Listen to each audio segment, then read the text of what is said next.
Hey guys, it's the Plant Doctor. On this week's edition, what we're going to do is look at our February maintenance and what we're doing in the yard, preparing for spring. So this is a vital time of year. I know there's not a whole lot going on in the garden right now, but we can do some things now that are going to make us successful moving forward in the spring. Some things I've noticed in the garden here, things are starting to wake up a little bit. So my daffodils are in full bloom right now. They're about 2 weeks early. Normally they bloom around Valentine's Day, give or take. But we had some really warm weather around Christmas, and the vegetative part of those daffodils went ahead, came up, and slowly but surely they put on some flowers. So we're a little bit ahead this year in terms of the pacing of spring and seeing things open up in terms of flowers. Sap is rising in a lot of our trees. I've noticed some significant bud swell on things like Japanese maples.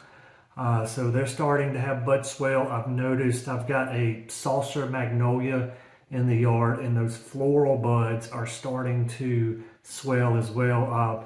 We'll probably see color on those saucer magnolias here in about a month. So when we do the March video, we'll probably see some color on those as well. So buds are starting to swell on things. Another thing that I saw bud swell on was oak leaf hydrangea. So this is not the time to be going out and pruning things. I would not be pruning much of anything at all. The things that I would prune are things, if you haven't pruned your ornamental grasses, you can prune your ornamental grasses. If you haven't cut back your perennials, cut the dormant material back on your perennials. The only pruning that I'm doing in the month of February, I've had some hollies put on some growth. I've got a Foster holly and then 4 or 5 oak leaf hollies that have put on some vegetative growth up on the very tops, those terminal branches. I'm going to go in and prune some of those back, but I would not be pruning anything right now. Don't prune your azaleas, don't prune your rhododendrons, don't prune your forsythias, because we're getting significant bud swell on those. The forsythia are already starting to bloom just a little bit. Here around Valentine's Day, they'll probably be wide open. So I know this is the February maintenance how-to video, but really a lot of February is what not to do. This is one of those months that we can really kind of mess things up if we get out with the pruners and start hacking back on some things. So be wary of that. Just a good rule of thumb is if you don't know when to prune something, prune it right after it flowers. You're not going to go wrong with pruning hydrangeas and azaleas and rhododendrons, loropetalums, viburnums, the list goes on. Pruning those right after they flower. So don't be pruning a whole lot right now, especially those plants that you want to see flower. If it's something like a boxwood where the flowers are insignificant, yeah, you can go ahead and prune those. But if you're looking for spring color, don't be pruning right now.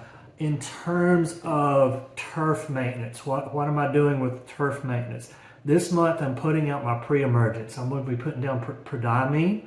So prodiamine is a pre-emergent that has just a little bit of post-emergent properties associated with it, not much. So I'll be putting that down, and that's going to keep our spring and summer weeds down. Okay, so some of those early weeds that we see in the summer, things like henbit and chickweed and some of those others like that, it's really going to keep those at bay. I do not put pre-emergence down in my flower beds. If you've been watching the channel and watching these maintenance how-to videos, what I do is I get a mulch bed built up enough to where nothing's really going to come up in it. So if you watch the December video and the November video, I've been chopping up those leaves that land in the turf with a mower, and then I just blow those off in the flower bed.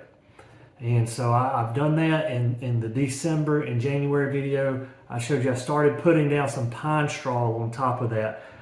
So what that does is a couple things. That is excellent weed suppression. It does a lot for us in terms of holding water moisture in the bed. It doesn't evaporate out near as much.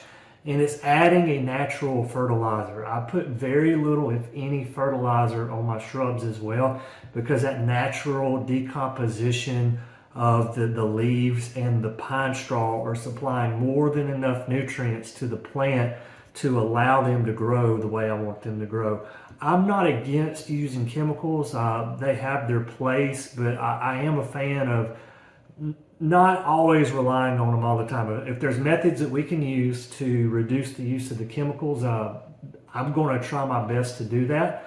And so that's a cultural practice you can do, is put those leaves in your flower beds in November and December and January, and then come back in January, February, put some pine straw over the top of it just to spruce it up a little bit. And that'll keep a lot of your weeds down. You'll be surprised how little weeds that you'll have in your flower beds if you do that.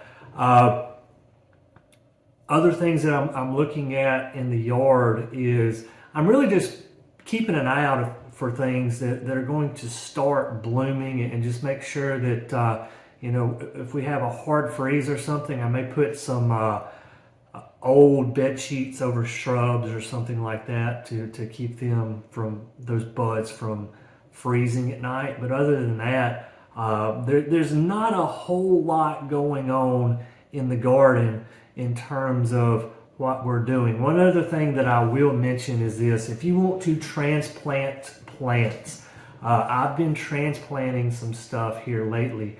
I moved a Russian sage earlier in the month. This is the prime month to start transplanting stuff if you want to, especially on colder days or colder weeks. Today was very cold. Today is February 4th. Today's February 4th.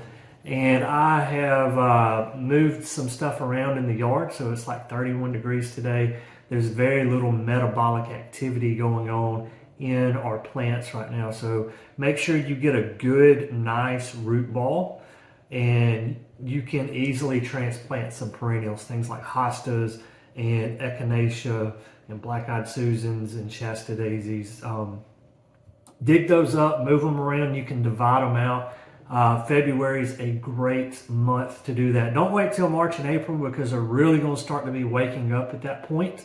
And then you could see some dieback on some of those divisions and transplants that you have done in your yard with your perennials. So if you're going to do that, do it this month before things start to warm up, and you will have a lot of success in terms of moving your perennials around. You can do the same thing with shrubs.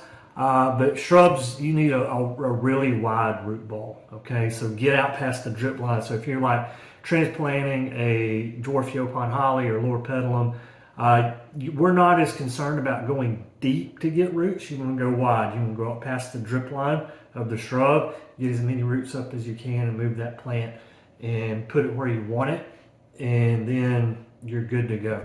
Guys, thanks for watching The Plant Doctor. As always, I really appreciate the support that we've had here on the channel. We've made some upgrades. I think I've shown some of those. We've got a gimbal now. We've got fancy Rode, I've got it on right here, Rode mics, so to increase the audio quality of what we're putting out here on the channel. And that's because of you guys hitting the like button, hitting the sub button. Really appreciate it. I hope to bring some more content to you here in the near future. Until next time, this is The Plant Doctor.